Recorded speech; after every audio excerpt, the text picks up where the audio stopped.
So hey guys, what's up? So for today's video, I wanna get better at English. I saw Kai Cenat make a video like this where he is reading in order to improve in English, and that's what I wanna do as well. I wanna read a book so that I can get better at English, guys. Okay? So yeah, let's go. Chapter 16. I am not a great patient, and Theo is a great nurse. In his defense, the man hasn't had to take care of himself, let alone another person, for 2 decades. At first, he hovers anxiously, waking me up every 10 minutes to ask how I feel and to take my temperature.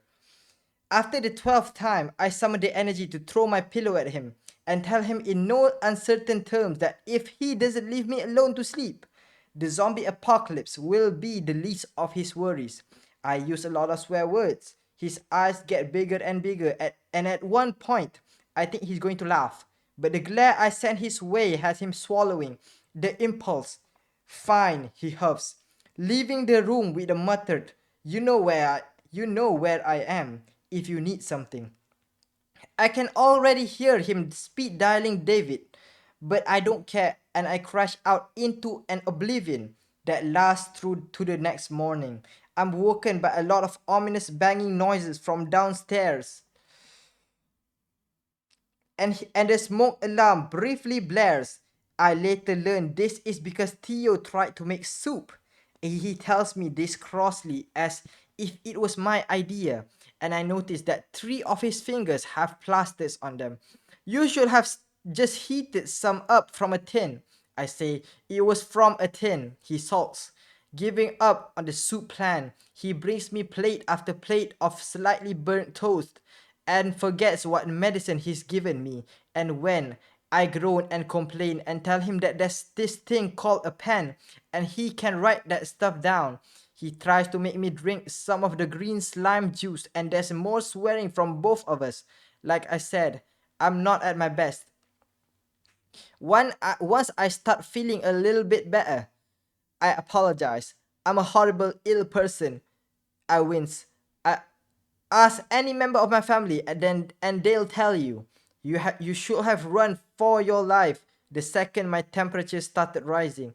You didn't give me much notice before you started projectile vomiting, Theo says, rearranging the pillow behind my head. But I'll certainly bear it in mind for next time. I'm just trying to warn you, I mumble. We are not out of the woods yet. I'm going to be a whiny grump for a while. I can handle it, Theo says with what I consider to be misplaced confidence. You can say that now, I trail off, weakly. I need to phone David. Shouldn't we be organizing someone else to come here and look after you? Maybe I should just go home. I don't need someone to look after me, Theo huffs. I'm not a house plant. I'm a grown man. I remain suspiciously silent, but the look I give him obviously speaks volume. I am, Theo insists, clearly torn between outrage and amusement. You and David make me feel about 3 years old, but I promise you I am almost 40 and capable of functioning in the world without a nanny. I raise my brows. How much is a pint of milk? I don't know, 2 pounds, three? He hesitates. Wait, is this one of those trick questions to show how out of touch I am? And it's actually 50p. How do you pay a gas bill? How do you log into your Netflix account? How does the washing machine work? He looks annoyed. Now, just because I don't do those things doesn't mean I can't do those things, he insists. Fair enough. I slump back, closing my eyes, far too tired to carry on that conversation. I wonder distantly why it feels normal for Theo to sit on my bed, arguing with me. But it doesn't seem right that I'm getting paid to do a job I can't do. Not that there was much to do in the first place. Because I'm so low maintenance. Because I'm so low maintenance. Theo insists, stretching his long body out beside me, hands clasped on his stomach, and just shut up about it. You're ill. It's not your fault. You'll be better in a few days and then everything will be back to normal. You don't need to lose your job just because you've got the sniffles. The sniffles, I snort. my head resting on his shoulder of his own accord, more like the Black Death, and then I fall asleep again. 2 days later, I'm feeling much better, one and tired and coughing like a smoker of 40 a day. But my temperature is normal, my body has stopped aching, and I treat myself to a long hot shower, changing into real clothes. Sure, there are a pair of yoga leggings and a crop top, which is at the very least, bra adjacent. But that is all annoying. You can ask anyone for this. What? But that is all anyone can ask for at this point. Um, I topped this off with a sloppy t-shirt that used to belong to Len, but which I kept because I had broken it imperfectly. It may not be a huge step up from pajamas, but they're still clothes, outside clothes. When I make my way gingerly downstairs, I find Theo sprawled on the sofa. Hey, I say, suddenly weirdly shy. I spent the last 2 days sleeping and sneezing. I have been a sick, sweaty, cross little gremlin did that whole time, and he's looked after me. There's not really any reason to start feeling shy now. That ship has sailed. That ship is way over the horizon, tangling with sea monsters.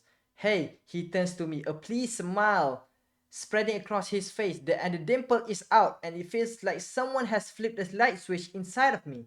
You're up. Then he sneezes 4 times in a row. Oh no, I take a step towards him. I don't feel too bad, he insists. Though his nose is pink and his eyes look a little glassy, just some sneezing and a bit of headache. Nothing life threatening. I lean over him, touching my hand to his forehead. You're not hot. I sigh, I relieved. That's a matter of opinion, thanks, he replies, his voice muffled. I look down and realize that I'm standing bracketed by his long legs, pressing my chest right next to his face. Oops, sorry. I take a sharp step back. Didn't hear me complaining, he murmurs, but I ignore that. Flirty Theo has returned, it seems, and I remind myself not to read too much into things, that any feelings of a warm, tingly nature needs to be firmly squashed. Let's get some of those vitamins in you, I say over my shoulder, going to grab a bottle of juice from the fridge. When I come back into the living room, I throw it at him. He catches it easily, cracks it open and to start drinking, and I try not to wash the environment off his throat. Someone sent you something. Theo gestures to the coffee table where he's left a small box addressed to me. And there's another one too. I shoved it over there. He points by the window and there's a giant box sitting on the floor. I can't believe it. I missed it. Too busy looking at Theo, which I cheat myself is not a good idea. Does he have a pretty face? Yes. Does he have the body of an underwear model? Yes. Is he also surprisingly sweet and caring? Sure, I'm losing track of my own point here and I blink, focusing on the boxes instead. I tackle the giant box first, and Theo gets up to help me. It's an enormous floppy stuffed unicorn, the kind a child could use as a beanbag. It has a rainbow colored mane and is wearing a homemade sash. Beauty queen style, and says, get well soon, Clemmy. From Lil, I smile, the most perfectly Lil gift ever. Theo is still examining the unicorn. Can we call him corny? He asks. When I open Serena's gift. If the unicorn was if the unicorn was perfectly Lil, and then there is certainly Serena, is a jumbo-sized bottle of echinacea and an extremely expensive looking all the bells and whistles also jumbo-sized purple vibrator. I snort, reading the card. I look up at Theo and see him notice what's in my hand. For a second there's a look in his eyes that feel like it's about to burn the clothes off my body. And then he clears his throat. From Serena, I'm guessing? He says, and his voice is steady, amused. Of course, I reply, shaking my head as if I can physically dislodge the decidedly not suitable for work images that are flashing across my brain. What the hell is going on here? Nice, he nods.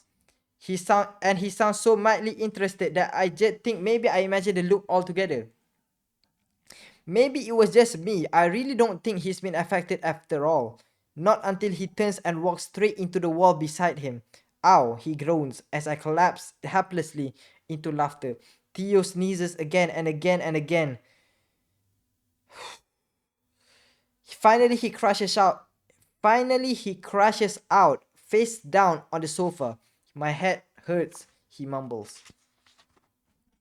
I need to call David. I'm already pulling out my phone. No, you don't, Theo says firmly. Then he sneezes again. Are you kidding? What if you get worse?